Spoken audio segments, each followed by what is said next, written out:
Welcome to the Edinburgh International Book Festival, and welcome to Sunjeev Sahota and Monica Cantieni. I'm Catherine Summerhayes, your chair for this afternoon, and the theme of today's conversation is New Country, New Life. Now, before I forget, because I will, I need to urge you to vote for the first book award. We have one debut novelist here this afternoon, Monica.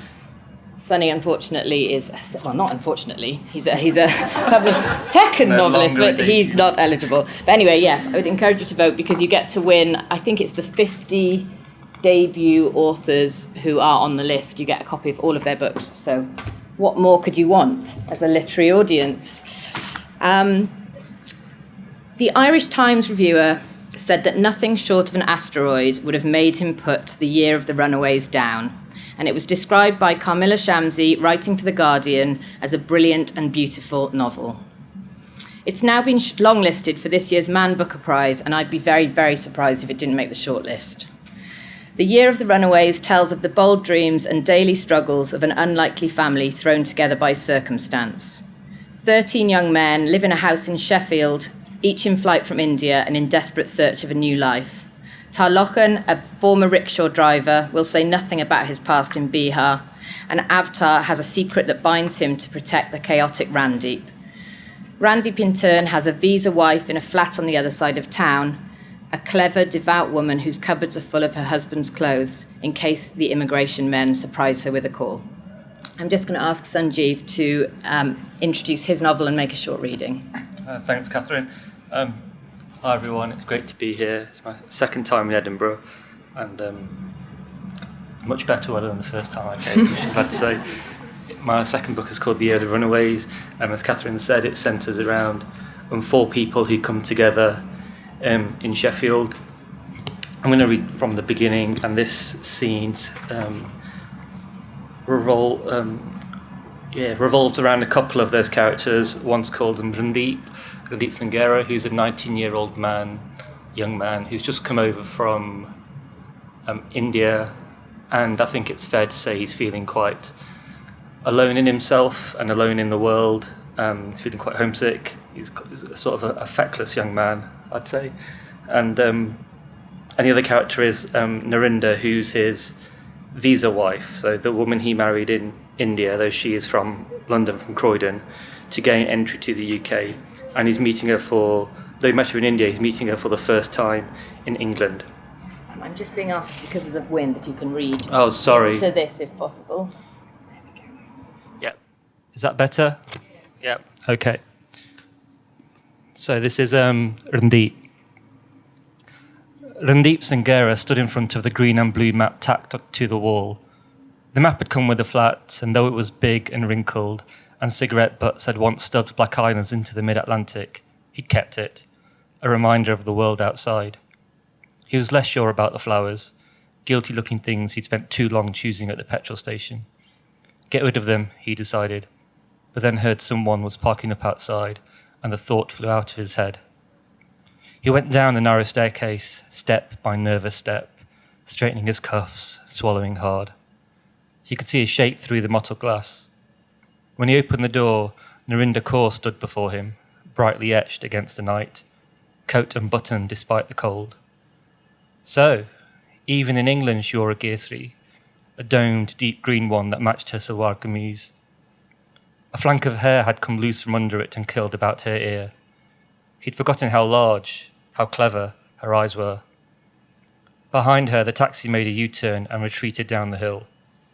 Narinda brought her hands together underneath her chin, Zadtregal, and Randeep nodded and took her suitcase and asked if she might follow him up the stairs. He set her luggage in the middle of the room and, straightening right back up, knocked his head against the board light bulb, the wire flexing like a snake disturbed from its tree. She was standing at the window, clutching her handbag with both hands.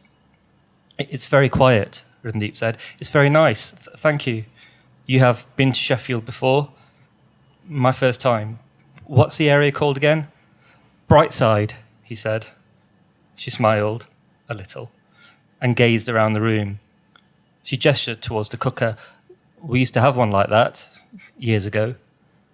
Randeep looked too, a white standalone thing with an overhanging grill pan. The stains on the hob hadn't shifted no matter how hard he'd scrubbed. There's a microwave too, he said, pointing to the microwave, and a washing machine, and a toaster also, and kettle, and sofa sets. There's a carpet. He trailed off, ridiculous to himself. The heater works fine. It's included in the rent. I'm sorry there's no TV. I'm used to it. She looked to the wall. Nice map. Thank you.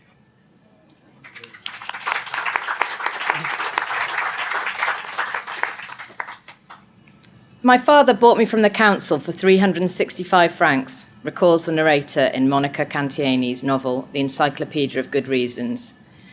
She's a young girl, an immigrant to Switzerland whose adoption has yet to be finalised. And when she finally moves into her new home with her new family, she recounts her days in the orphanage and how starkly different her life is now.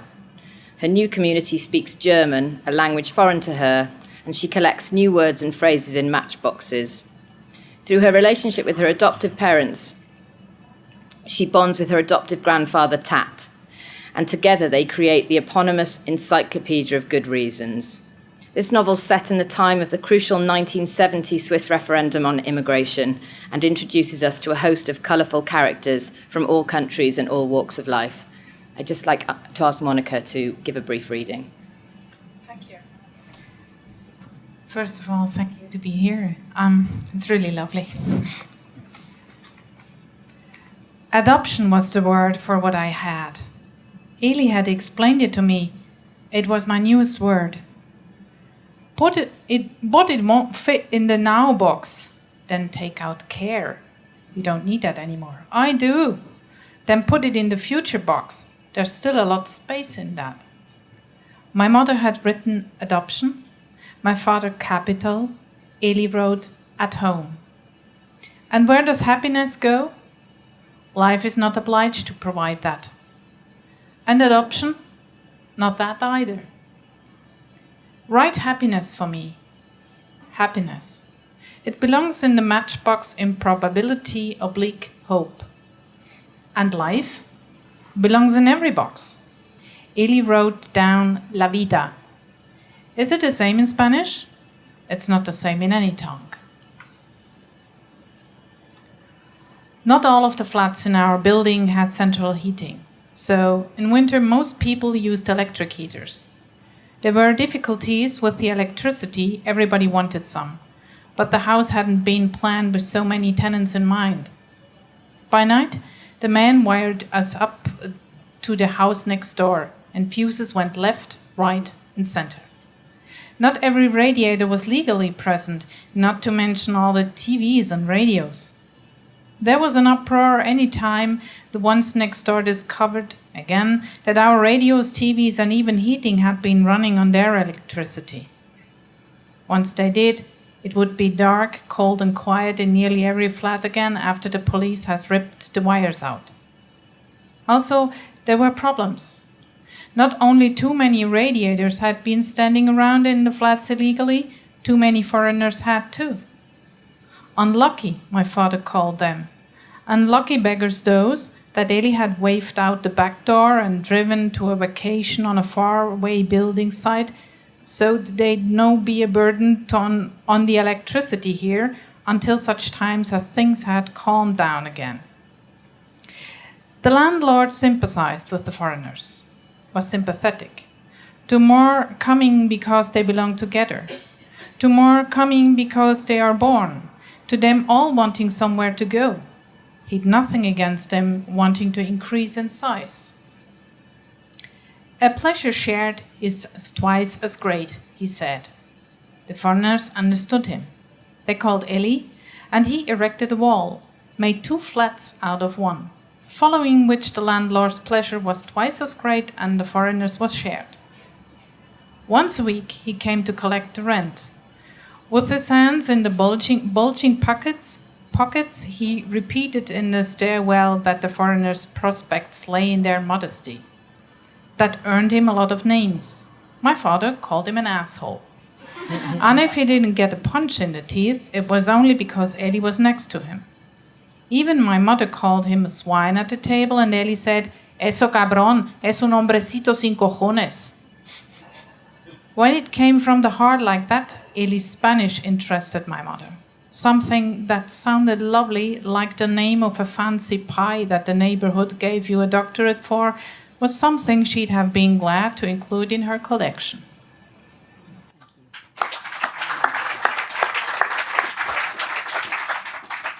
So as I've said, our theme for this afternoon is new country, new life. And as you can tell from both those readings, these new lives don't start in particularly great circumstances. Not a day seems to go by without immigration dominating our headlines at the moment. And Monica and I were talking before, this has been the case for the last 100 years. I'm just really interested in why both of you chose such grand themes and how hard you found your research, and whether you feel you did the subject justice. I'll start with you, Sunjeev. In terms of why, the idea for this book was very clear even before I started my first book. So I always knew this book was going to happen, and I think it's very.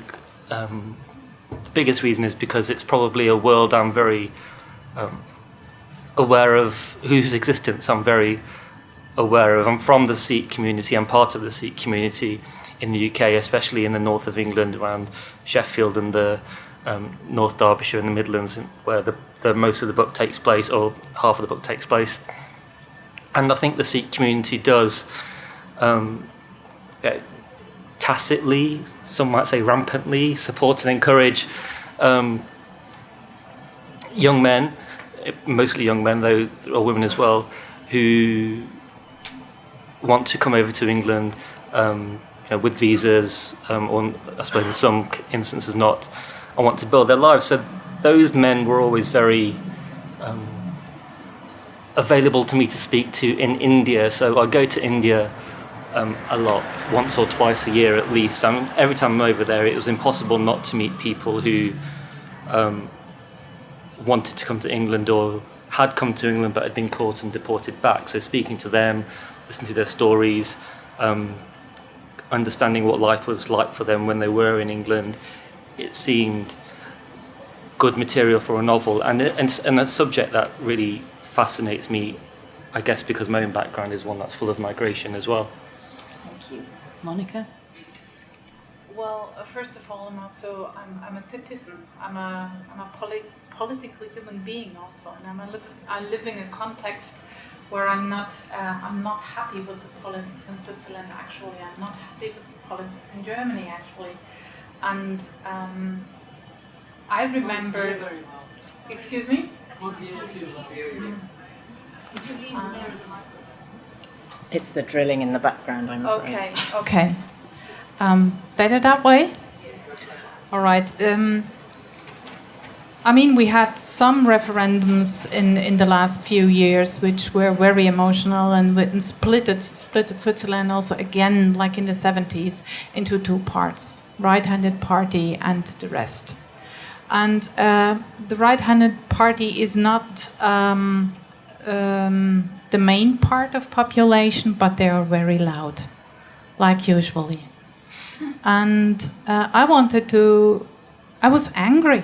I was really angry. That was one of the causes why I wrote this book. And I wanted to have this adoption like an overlay over the immigration theme, to make it not so easy to slip away and to get away with, how do you say, Donal Ausreden. Excuses, thank you very much. Excuse my English, I'm sorry, I'm struggling with language sometimes. This is the cause why I have chosen it, because I react as a political human being. I'm not just a consumer, as they want to tell me.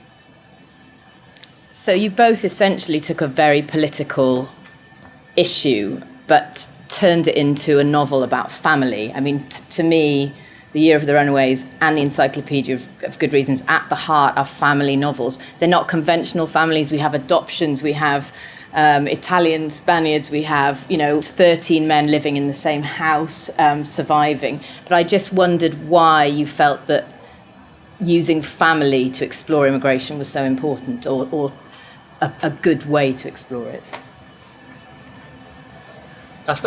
On all novels, really, when they come down to they're about families, they're about people coming together, and the sparks that fly or don't fly between them. And yeah, you're right. It's 13 young men in Sheffield, but that is the life they lead. And what interested me about that is that we think of migrants coming to England, and there's a big conflation that happens between refugees and migrants and so forth. But this story's about migrants and economic migrants, mostly economic migrants. Actually, we think of them in sort of quite an homogenous way, that they're all sort of, there's one type, they're just over here to do X, Y, and Z. The sort of the loud right-wing rhetoric that we often hear. But actually, what interested me is actually there's a lot of hierarchies at play. There's lots of things that are brought over from India to do with caste, which continue to be brought over to England, and they play their part in these houses as well. So there's lots of levels, and this cauldron of thing going off in this house. And so it was always going to be this group of people coming together and the things that fly. And I don't know if they do create a family of sorts. There was a point in the novel where I thought I can make a decision here to they're either going to come together and overcome their difficulties in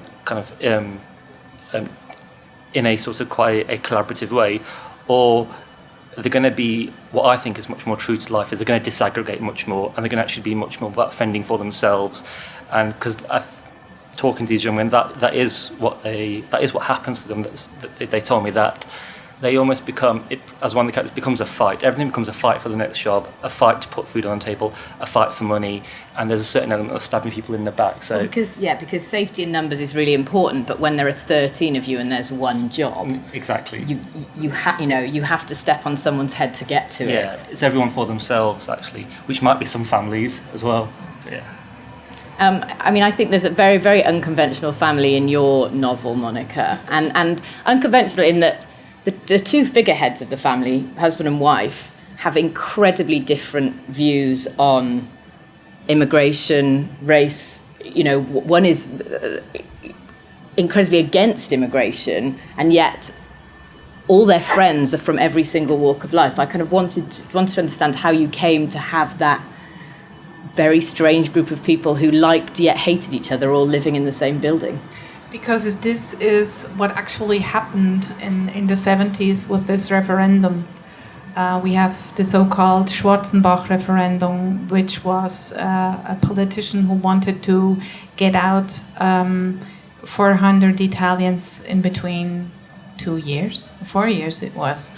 And it really actually and literally splitted families emotionally.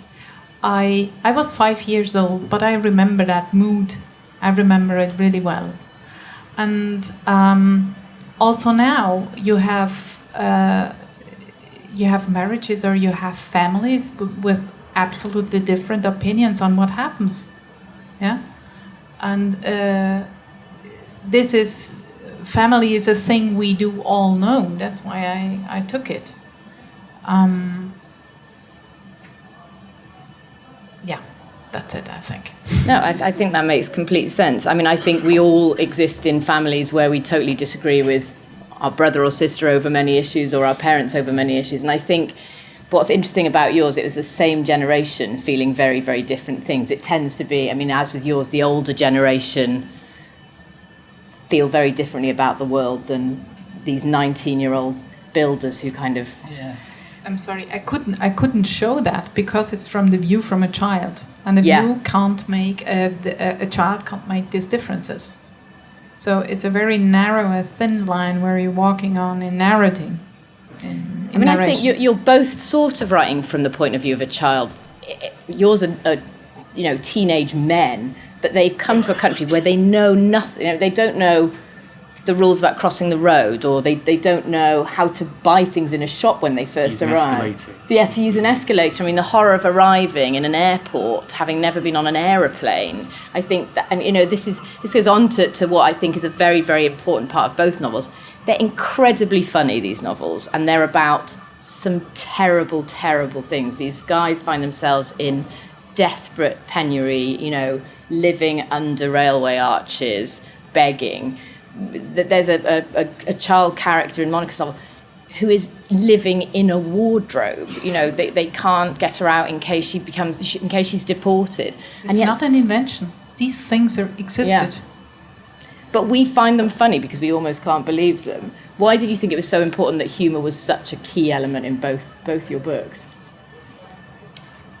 I think it's the way I see the world. I do find some things very hilarious. I remember there was a story someone told me who in India when he was over here, and I ended up including it in the book, that for ages he'd walk home from his workplace, and he said he used to take this massive detour, about a 45-minute walk out of his journey, and someone said to him, why do you do that?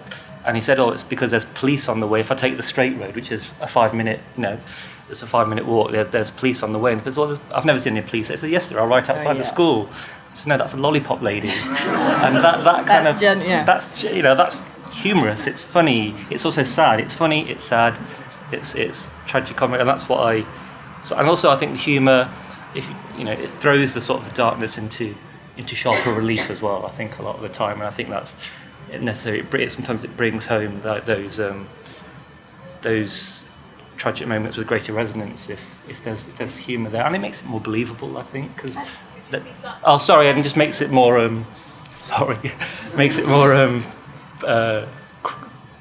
human. But it's more credible, isn't it? Because we do find humour in the darkest of places. Otherwise, we'd probably just all sit in the dark and rock back and forth and never go out. Sorry, Monica, I interrupted, but you were going to say. Absolutely not. I totally agree with Sunjeev. It is a way to tell a story that you can bear it. Simple as that for me. But does that lessen the power of it, do you think? Or does it allow more readers to come to it? Do you think people would put your book down after 10 pages if they thought this is relentless misery? Do you deliberately want the readers to keep going you inject it with humour so that they don't sort of give up in despair? No, I'd rather say it's the way the characters are, the way I'd like to be the characters, or they were. In a way, they get an autonomy. When you start telling a story, they do things you don't plan.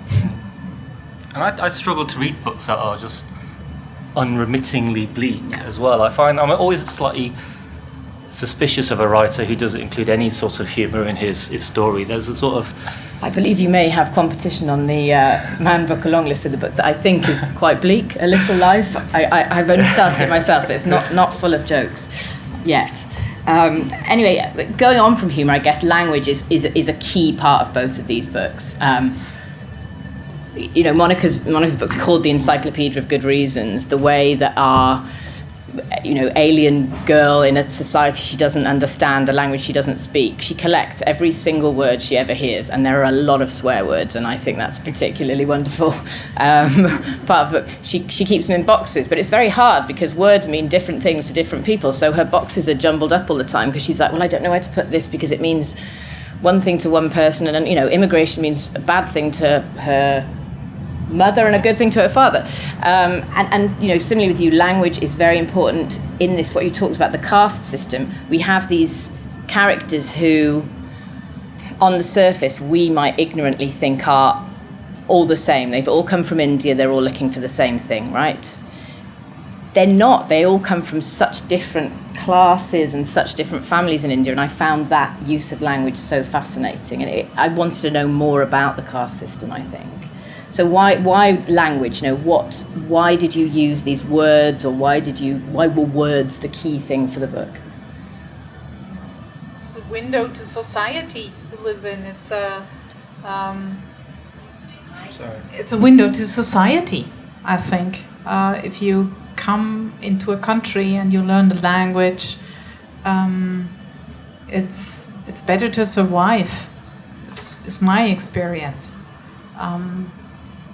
and I wanted to show with the character how do you get to sense, to values of a society. Also, it's through words filled with a sense, and then transported and handed over.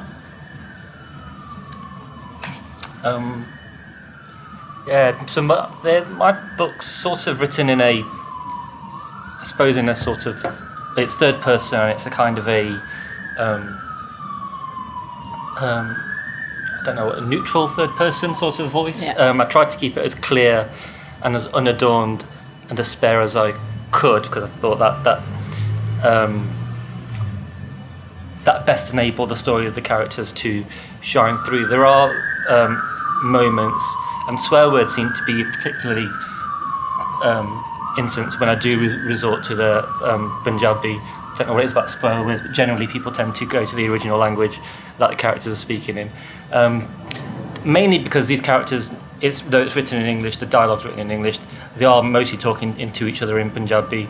And just to give a flavour of that, I thought it was important to keep certain words or certain idioms in their original phrase. And I don't provide a glossary at the back, and I think in some instances it might be difficult for the reader to understand what is being meant here, but I think that's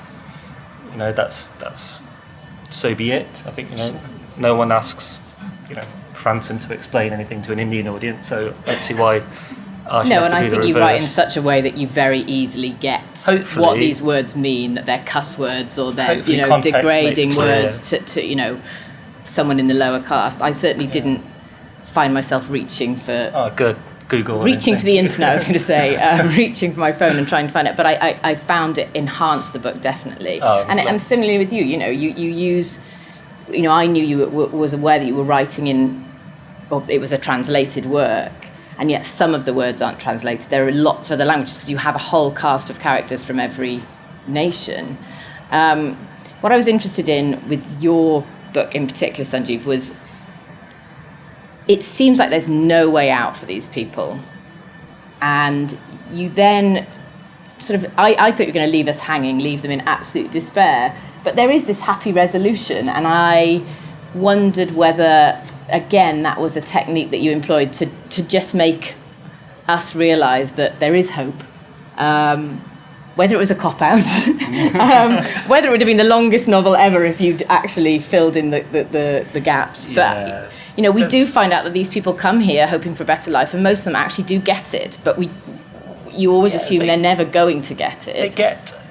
They get a kind of life. I think I'd say there's four main characters, and I think three of them are probably, I think I'd say they're going to be okay. I think one of them, I think his spirit's probably too far broken for him to sort of recover sufficiently. But that said, there's an epilogue, I suppose, is what we're talking about. And doesn't he have, ultimately, the character who you think is the most broken in the end is the most sorted in life? Yeah, the one that you think is going to be the one that, so the untouchable, the so-called low-caste character, he ends up being the one that is probably the most okay. Sorry, it's very hard if you haven't read the book. I'm trying to not spoil it. I know, it's very difficult. But it's mainly, the point of that epilogue for me was, the reader's been with these characters for so long and seen them go through so much, and I did want to actually see and show and just know for myself and perhaps confirm for myself that where they're going to be, I think 11 years down the line. And for Drlogen, the low-caste character who does seem to be okay, for me it was really important because so much of this book is about ideas of goodness and allegiance, and what do you align yourself to, and what do you sacrifice, and who do you make sacrifices for, and who shouldn't you sacrifice, and who do you honour, and do you honour your family, do you honour your faith, what are you going to pin your colours to? And he, out of the 4 characters, he's the only one, because of a tragic event that happens in his past, who sort of says, no, I'm going to live for myself and for myself only. And he has this relentless will and this relentless, inexorable drive to sort of do what's going to be best for him, on whatever the cost is to other people. And there's a problematic in there as well. But for him, I wanted, and I suppose I did want the epilogue to show that actually sometimes that is the best course of action. And for him, I think it was. And the other 3 characters don't go as far as, and they sort of retain their positions to a certain extent of duty and loyalty and faith and whatever. And there's consequences for them to be paid in that epilogue, even though they might be going some way towards breaking free from that. Narendra, they're still not perhaps as happy in quote unquote as the Lorchin will be. Yeah. And what about you, Monica? Your narrator is a very young girl. Do we know what happens to her? Do you know what happens to her? Is she in some way I was very interested. She's left when she's still a relatively young person, and I'm desperate to know where she is in the world now. I mean, she would be 60 years old, 50 years old. We don't know. We don't know. We've done it. Are you going to write a sequel? No, it's just very fascinating that, you become so involved with both these books. You just desperately want the best for these characters in a way that I haven't felt in books for a long time, because they go through so much to get something that we have that is so everyday. To just be able to fly to France for a week on holiday, or just be able to not walk 3/4 of a mile around the block because you think that a lollipop man is a police officer. It's astonishing. So I felt very fond of them. So I'm glad they were okay. Well, we don't know. You just said. Now I was going to ask, and I think probably I became very involved with both books because of the way they're written. They are dramatic. I mean, yours reads like a soap opera sometimes, I think. Yours has these amazing scenes where you're just so close to the action, the violence, the plate smashing, whatever it is. Monica works in multimedia, and I wondered whether that informed your writing. And I wondered whether kind of contemporary television or, these great dramas that we watch with cliffhangers every 15 minutes informed how you write, or whether you have to switch off the TV, switch off the radio in order to write. Absolutely. I can't do both things together. I mean, it's strictly separated, the 2 works. But the world influences me, and the digital world influences me. It didn't influence this book because we are in the 70s here. So the digital world would be absolutely different then. But if I would write about these times, I would have some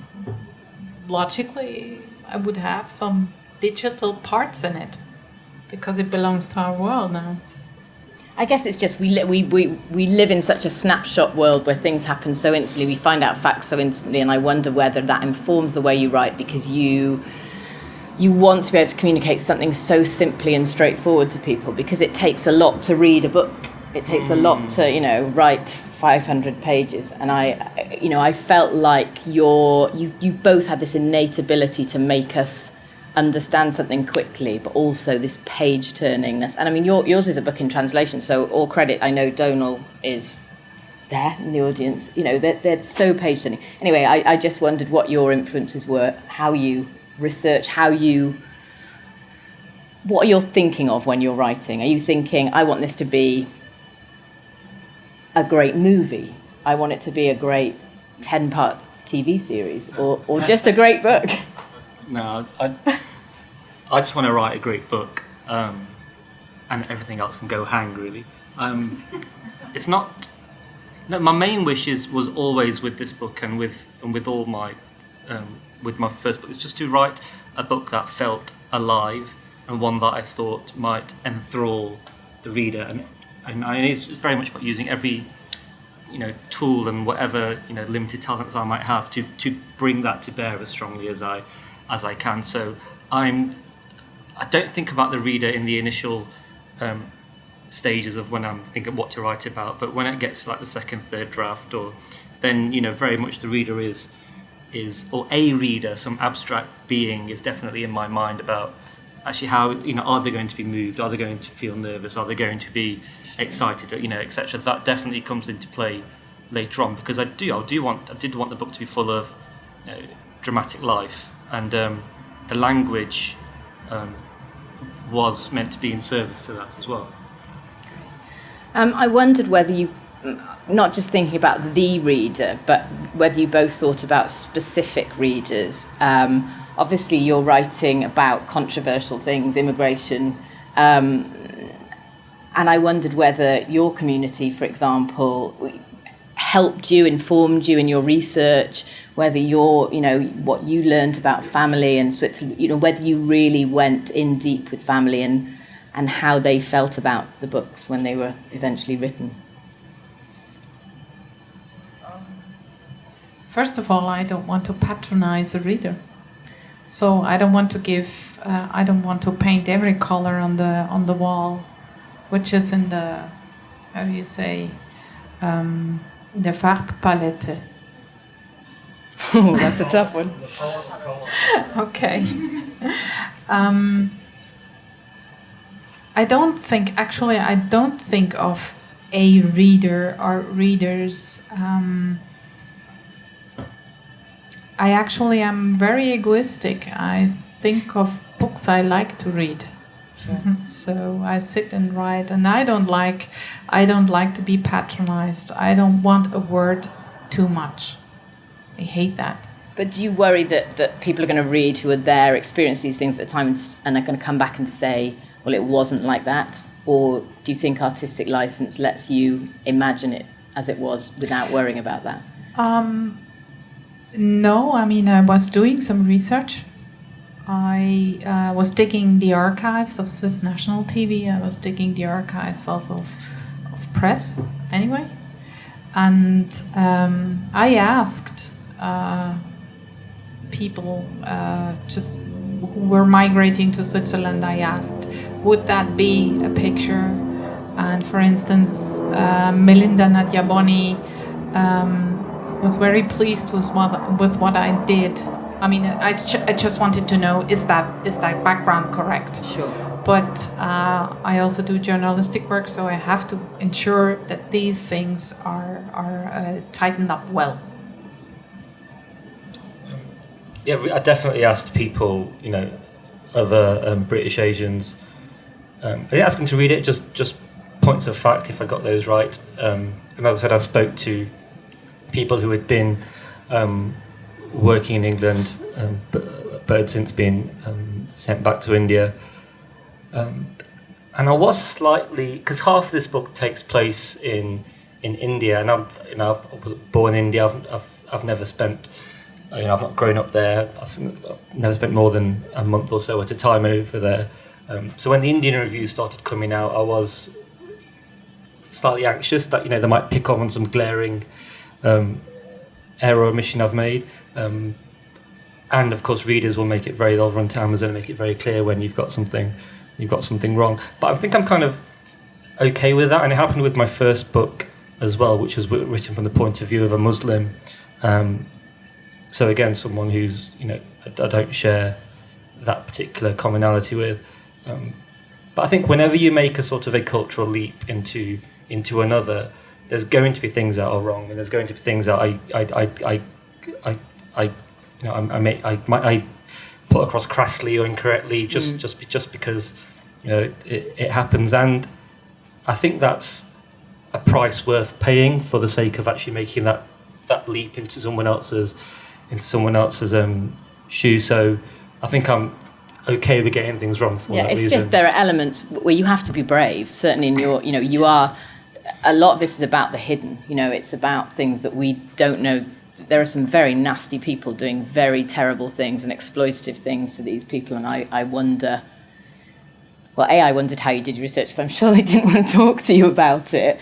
But then whether you worried that you're going to get yourself in trouble. No, don't worry at all. And there's people will talk. You know, they're quite happy to, especially, you know, because I was mainly speaking to the young men who'd been sort of at the brunt end of these exploitative people, who don't, obviously, I suppose exploitative people never see themselves as being exploitative, but they see themselves as they'd been in that same position 20 years down the line, and they're just that's just self-perpetuating. It's a rite of passage as far as they think. This is what you go through to eventually one day maybe have a business like me.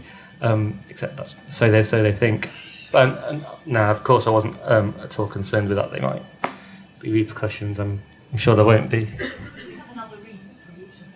Yes, of course. If you'd like to both do it, I know Monica has another reading that she's prepared. Sunjeev?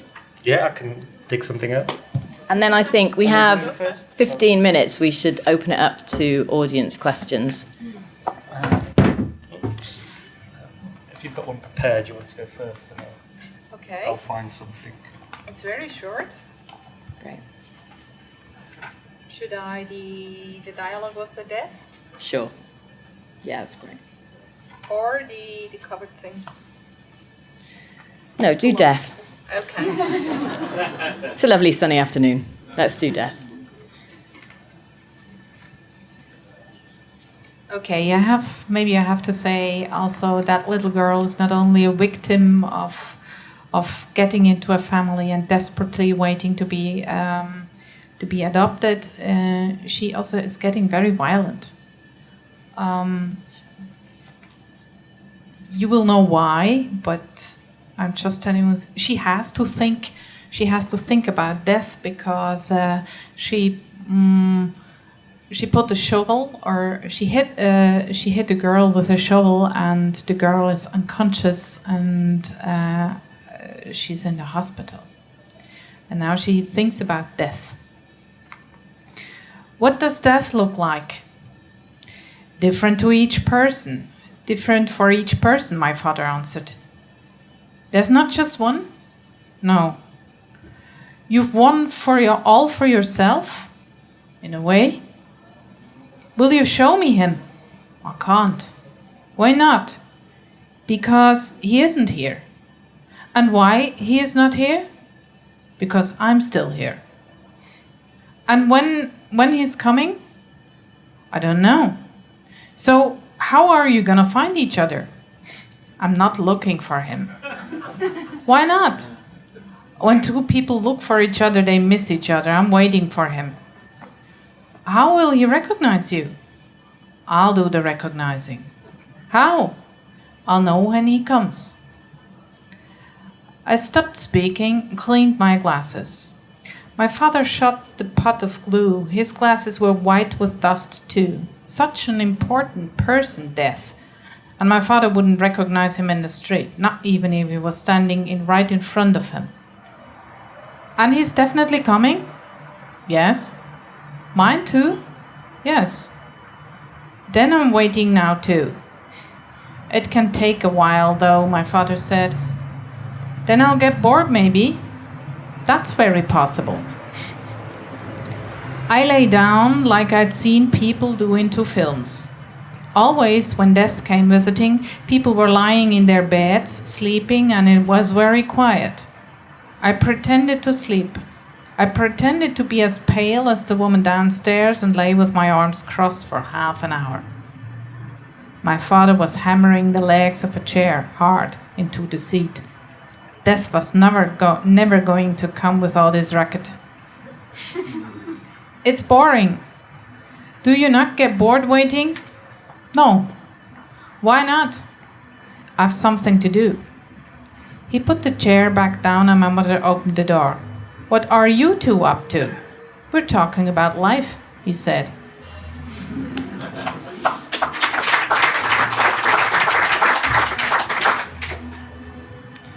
So in this scene, it's Dodlojan, and he's in India, in Bihar, and he's visiting a dodgy travel agent to try to get a visa to come to, or to try to come to England illegally. Shiv Roop Sky Travel, a small glass-fronted building with a life-size cutout of an air stewardess in the doorway. Dodgy pushed inside, into the freeze of the air conditioning. A dark woman, a perfect strip of vermilion in her parting, looked up from behind a desk. She asked if she could help.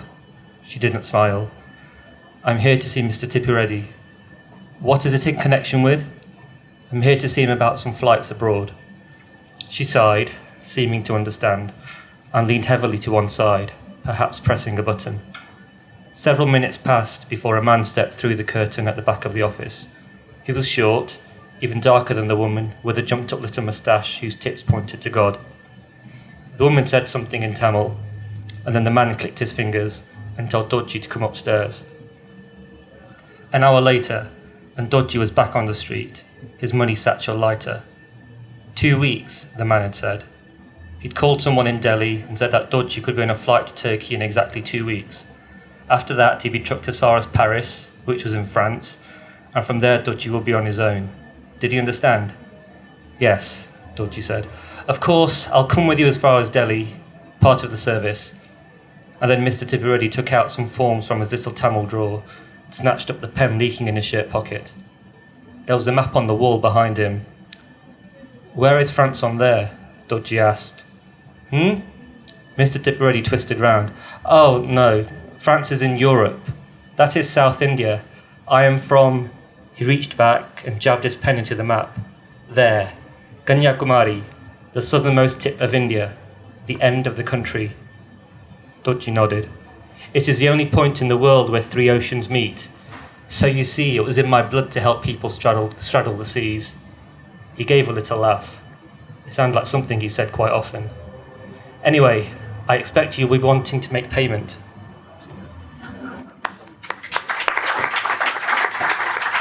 So as we've only got just over 10 minutes left, I think I better open it up to questions. Gentleman in the front row. Sorry.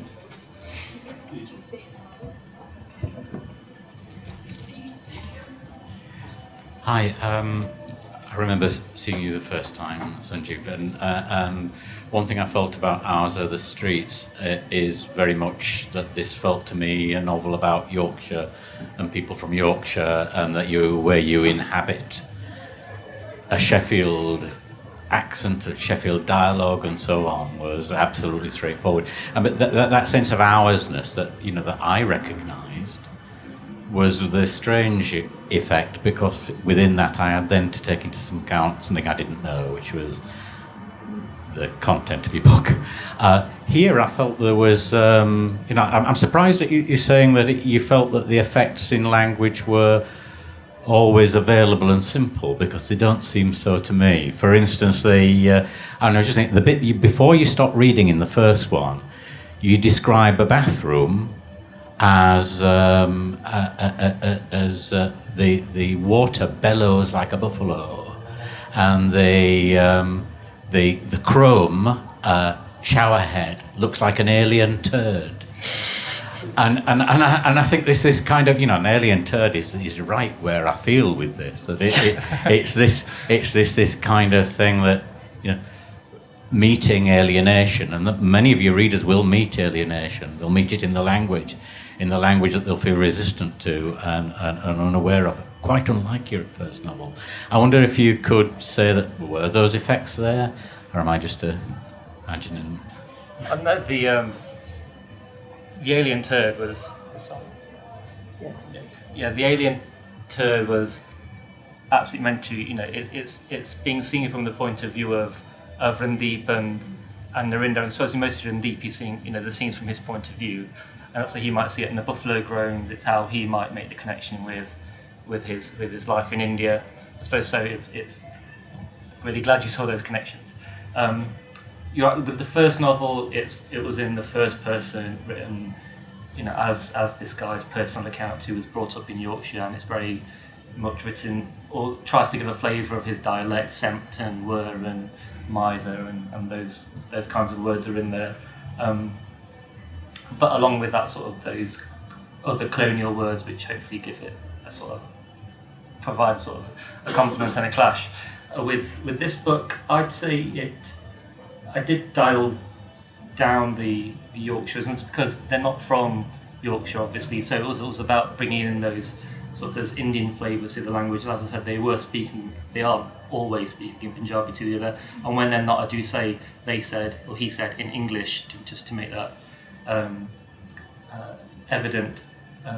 And they would have gone anywhere. I mean, that's sort of they arrive where they arrive in the UK, and they go where the work is. You know Sheffield, so take them to Sheffield, but they could have gone to work in the docks in Cardiff, or No, absolutely, and they landed. Then pretty much all of them landed in London, and then somehow they all found themselves independently coming together in Sheffield. And you're right, it's purely because it's a city I know, and it's a city in which I'm where there are these types of young men who wake up in the morning and get picked up by vans and go to work in 10-minute intervals and come back at night and live this hidden, invisible life. So that is what's surprising about they will go anywhere and do anything. They will shovel shit if that means they can stay in the UK. And I think that's the strangeness of it. We can't believe that people would do that. They would just go to a city called Sheffield or a city called Bath.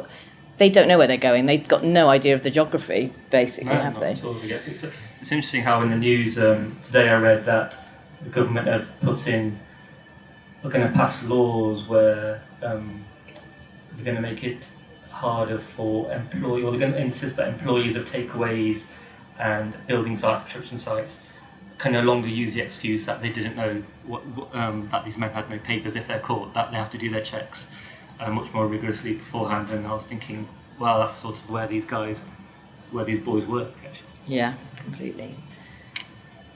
Thank you. The lady in the second row with the blue shirt. Can we ask the translator of Monica's novel, or Monica herself? He's directly behind you. I know. Whether there were any particular challenges in this translation? I think the whole book was a challenge. Wasn't it, Donal? The whole book was a challenge, but I have to say too that even when I first read it, my head was translating the book. As I first read it, I absolutely adore it. One of the challenges is that Monica is so honest, and she really sticks with the perspective and the voice of the character, the main character, but also the others. As a translator, in my experience, you sometimes have to work more closely with the editor at the publishing house, i.e. you're much more likely to have to defend every word and every sentence. And in this case, I had to point out that the mistakes in inverted commas were deliberate. Yeah? Very much part of the voice, very much part of the perspective of the child narrator. And, it wasn't just me being daft late at night or whatever. Well, that's what gives it its wonderful humour. It's just in love with words for words' sake, the shape of them in the mouth, that sort of thing. It's a book that actually really merits being read out loud, a lot of the pages, because it's to a young girl's ears, hearing those words and the way they're pronounced is so different to us. And it's not her mother tongue, so it's a wonderful book to read aloud, I think. Not to children, probably. Too many swear words. Yeah, a lot of swear words. Actually, the last lecture I do, the last control before a book goes out or goes out is loud. It's loud, because I want to hear the sound. I want to control the sound and the rhythm also of it. Sure. And so I make last changes then. Even reading I do sometimes. Thank you. Does anyone else have a question? Oh yes, I can't see you. Yeah, lady at the back. Hi, my question is that, when you're speaking about an immigrant experience, do you kind of say your passages out aloud to catch the timbre and the tone, so that when you're actually writing, you find yourself speaking it first so that it sounds authentic and you get the nuance? I do. I not so much. I don't think I even perhaps realise I'm doing it. I sort of, especially dialogue, I found myself reading it back to myself, but I was muttering it under my breath and just to make sure the rhythm, the sound, it sounds credible, sounds realistic. I really like, I think writing of dialogue is probably one of my favourite parts of writing a novel is when I get into sort of a meaty dialogue scene, I really because I really like listening to the way people talk, and the drama of conversation I think I find just riveting. So I do constantly. I think I find myself muttering the words under my breath. In my case, it was like I had to invent a perspective, because I think it's a pure lie to say I'm writing a children's perspective. It doesn't exist. Sure. It's artificial, because I'm not a child. So I have to invent something. I have to invent the person and also the perspective. And in this case, I wanted really to dig into language, the body of language. And so I thought, okay, then you're a foreigner and coming to that language and make an examination of it, sort of. This is what I wanted to do, honestly. Anyone else before I ask another question? Oh, okay, the gentleman there. It's just a question for Monica. A distinctive part of the book is the girls putting words into boxes. And I just wondered where you sort of got that idea from your experience, or where did it come from that?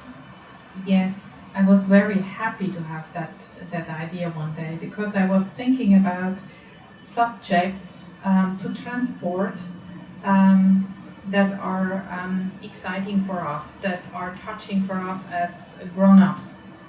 And she was six years old, and I had to invent something, how she learns about the meaning of words. Also complicated subjects had to be explained. So like referendum, like democracy, like foreign infiltration, all these things I wanted to have her to discuss and to ask about. And this was my way out, the trick to talk about it, to bring it up to you. Otherwise I couldn't have done it. I had luck. Well, I wanted to ask both of you about whether you do genuinely believe that books have the power to change people's perceptions. Because actually, for me, certainly, Sunjeev's book made me look again at those men behind the counter in a takeaway, actually, and think what they'd been through, instead of being drunk and rude and demanding my chips at 2:00 in the morning in an Edinburgh cafe. Again. Again, I'm sorry. They all know me too well. But, are you believers that, were you writing these books trying to educate us, make us not as guilty of reading these headlines in the tabloids and thinking, yeah, I want them out as well. They're stealing my jobs. They're not helping my kids' education. Is that what you were thinking, or do you have to kind of put that aside and just write the story for the story's sake? I think it's my responsibility. I can, so I do.